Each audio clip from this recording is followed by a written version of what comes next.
Okay, guys, this is part 2.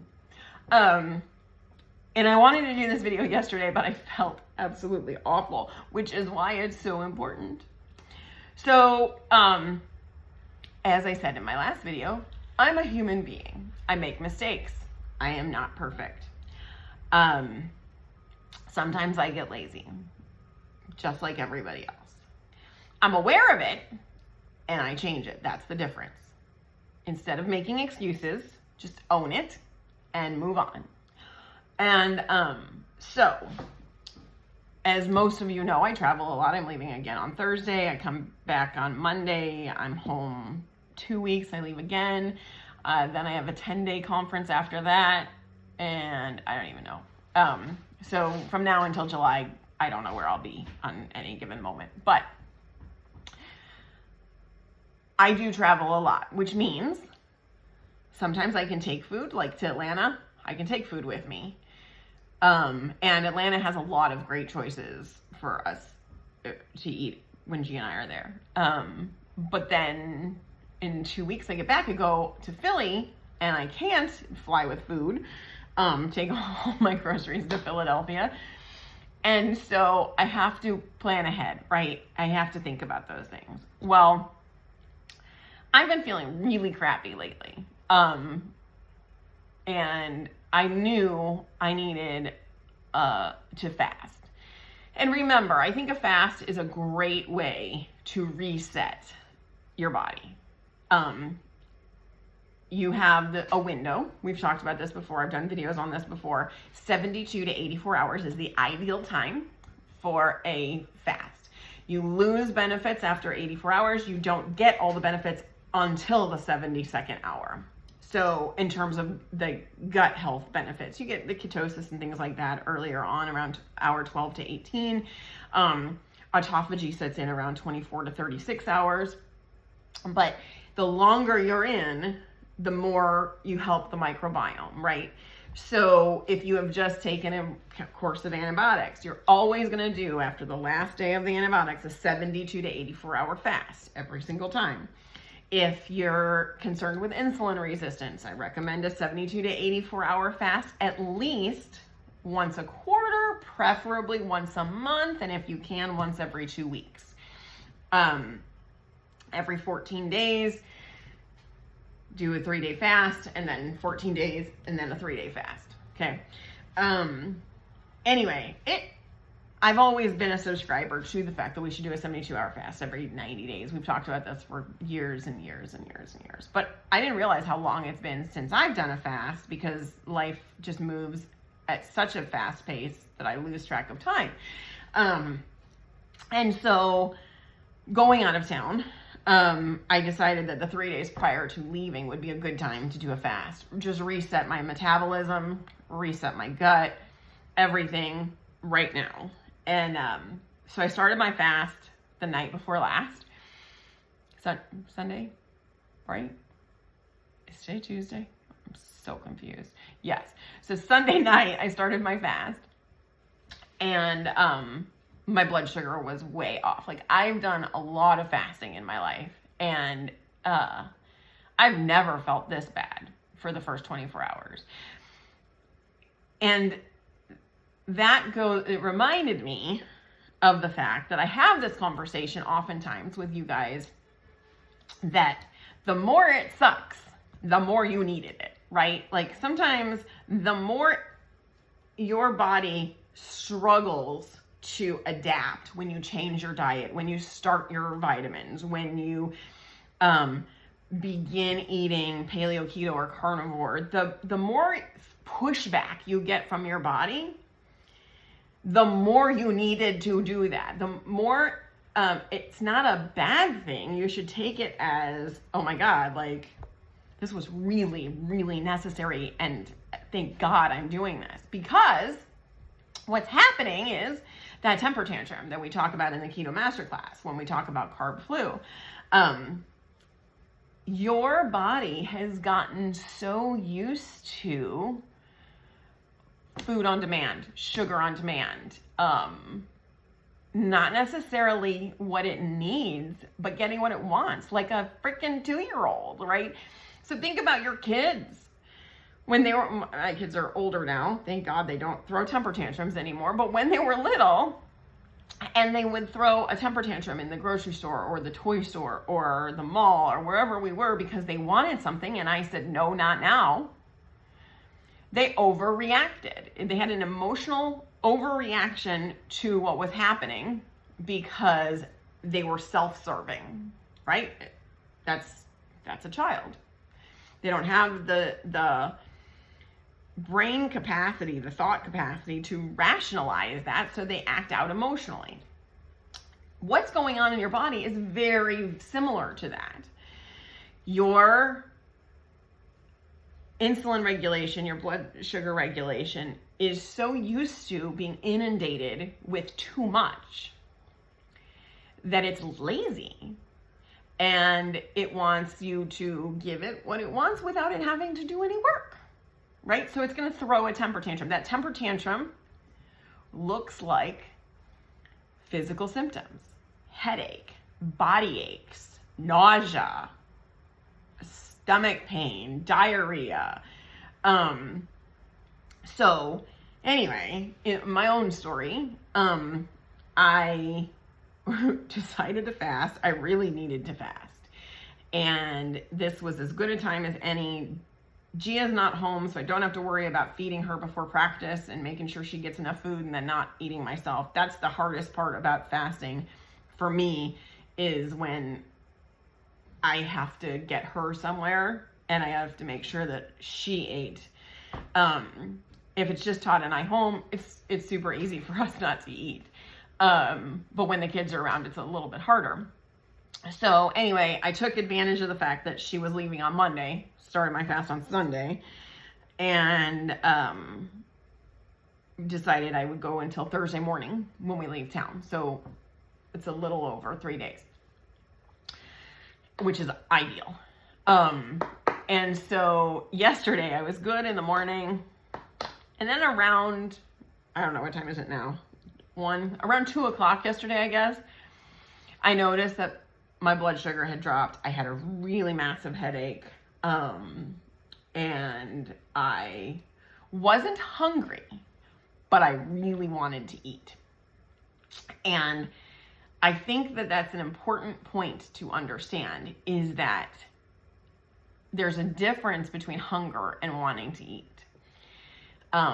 It made me realize that what I had been doing was eating unintentionally, which is something that I nitpick on you guys about all the time, is when you eat, it needs to be intentional. You are fueling your body. You're not eating just because it's time to eat. You're not eating because everybody else is eating. You're not eating because it feels like the thing to do. You're not eating because you're bored. You're not eating because you're emotionally stimulated. You're eating because you need food as fuel. And so it made me realize myself that I had been eating unintentionally, and that it was, part of it was boredom, part of it was just feeling like I didn't know what to do with myself. And so I struggled yesterday with really wanting to eat. And I've said this before, once you get to the 24-hour period, it gets so much easier. It's that first 24 hours for people that is so, so hard. After 24 hours, you're kind of like just flying. You start to feel better and better and better and better and better, and you pick up momentum, you have more energy, more mental clarity, all of those things. There's construction happening outside, so the dogs are going crazy. Hey, stop! Anyway, so by the end of yesterday, though, my headache was terrible, and I was getting electrolytes. I actually felt nauseous, and I had gone to take Gia. I had gone to take Gia to practice because I needed to meet with her coach and some of the parents. And I was driving home from practice by myself because she went to her dad's, and I felt nauseous, like really nauseous. Like my head hurt so bad that I was fighting back the urge to vomit.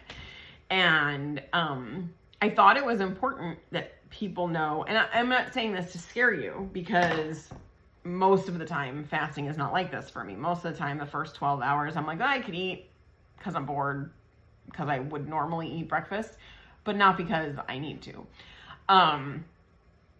But there are some of you who are so addicted to sugar in forms you don't realize that it has a hold on you and you don't know it until you take it away.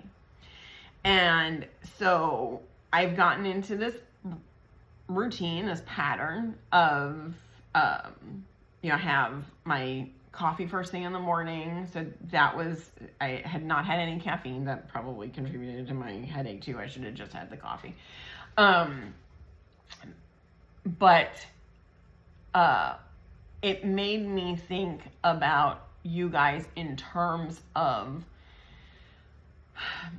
being empathetic to what your fears are, because the thing that prevents people all the time from starting a fast is usually fear.